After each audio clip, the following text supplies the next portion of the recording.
Y'all don't judge me, but like seriously, this is when I knew that I was healed, right?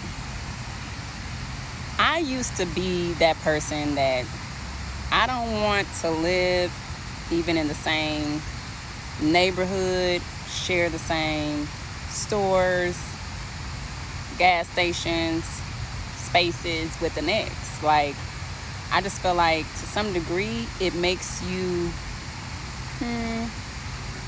like, I won't say unable to move on. It's just like, I don't want to see you all the time, right? But God is so good. I can't lie.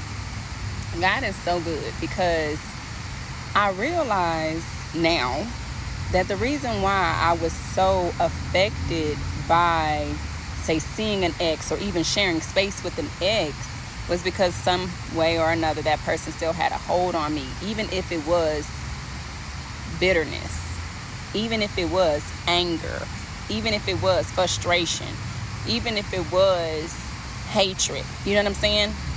It was still some type of emotional attachment to this person.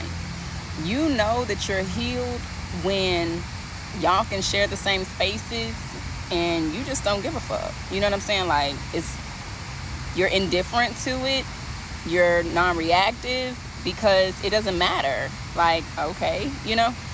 And let me also say, I had this one experience where, I was seeing somebody, I was seeing somebody. We had broke up, and he moved on, okay?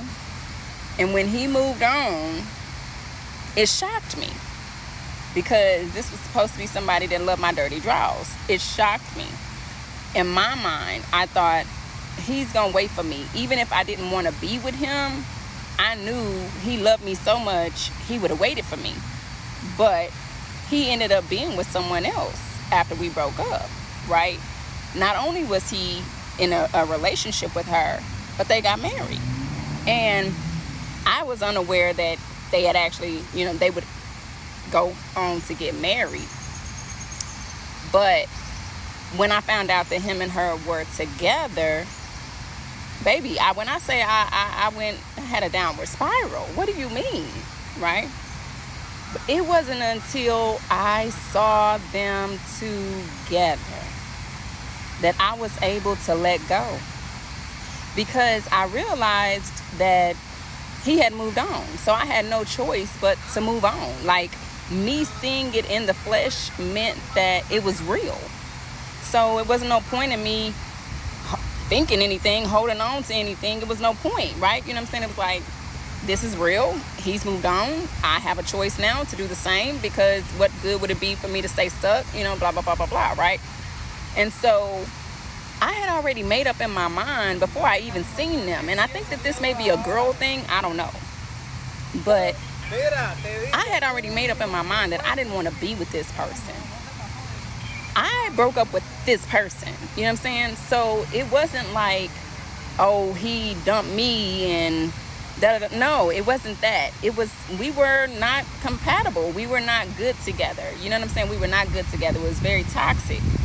So I made the decision to leave the relationship, or to, break up. But somewhere in my mind, I just knew that this man would not move on. Like, oh, he's not. I'm not saying he ain't gonna find nobody, but I'm saying, like, he ain't gonna love him like he loved me. That's what I would tell myself. So seeing him with someone else, it just shocked me. I even I'm telling you, I started losing weight and everything. I just couldn't, like, wait, what? But in the same self moment, me seeing him with someone else also liberated me, because it was like, thank you for taking him off my hands, because now I know I don't have to worry about this person. It's so funny how we can crave the things we don't want, all for validation, because I didn't want this person. I think that I just wanted to feel validated by the fact that he wanted me. So to see him with somebody else was like, oh, he don't want me no more. You know what I'm saying? Just being honest. And so, yeah, I was today years old when I realized that you you've healed when it can no longer get a rise out of you. Whether you're in the same space, place, situation, area, same person, ex, whatever. It doesn't bother you, because you've moved on. I was today years old. Don't judge me. Okay.